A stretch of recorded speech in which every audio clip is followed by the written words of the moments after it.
মণিপুরে সহিংস ঘটনাগুলো বৃদ্ধি পাবার কারণে অতিমাত্রায় সক্রিয় হয়ে উঠেছে কেন্দ্রীয় সরকার। শনিবার রাতে সহিংসতার পরে মণিপুরে পরিস্থিতি এখনো উত্তেজনাপূর্ণ।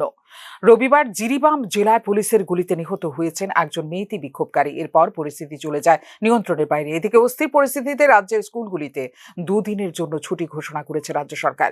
রবিবারের পর সোমবারও মণিপুরের নিরাপত্তা পরিস্থিতি পর্যালোচনা করেছেন স্বরাষ্ট্রমন্ত্রী অমিত শাহ।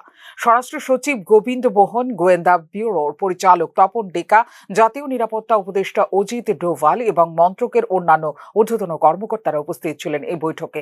এরপরই মণিপুরের সহিংসতা সংক্রান্ত মামলাগুলির তদন্ত ন্যাশনাল ইনভেস্টিগেশন এজেন্সির হাতে তুলে দিয়েছে স্বরাষ্ট্র মন্ত্রক।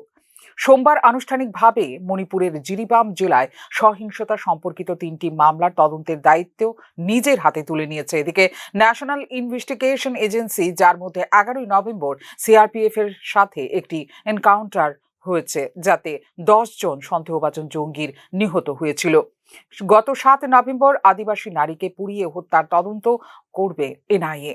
পরিস্থিতি নিয়ন্ত্রণে কেন্দ্রীয় সশস্ত্র পুলিশ বাহিনীর অতিরিক্ত 50 কোম্পানি মণিপুরে পাঠানোর সিদ্ধান্ত নিয়েছে কেন্দ্রীয় সরকার। এদিকে মণিপুরে বিজেপি সরকারের উপর থেকে সমর্থন প্রত্যাহার করে নিয়েছে ন্যাশনাল পিপলস পার্টি বা এনপিপি।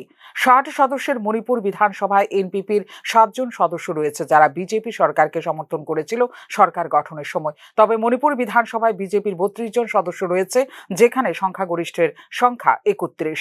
স্বাভাবিক কারণে আপাতত সরকার পতনের কোনো সম্ভাবনা দেখছেন না রাজনৈতিক বিশ্লেষকরা। ফিউরো রিপোর্ট, নিউজ নাও।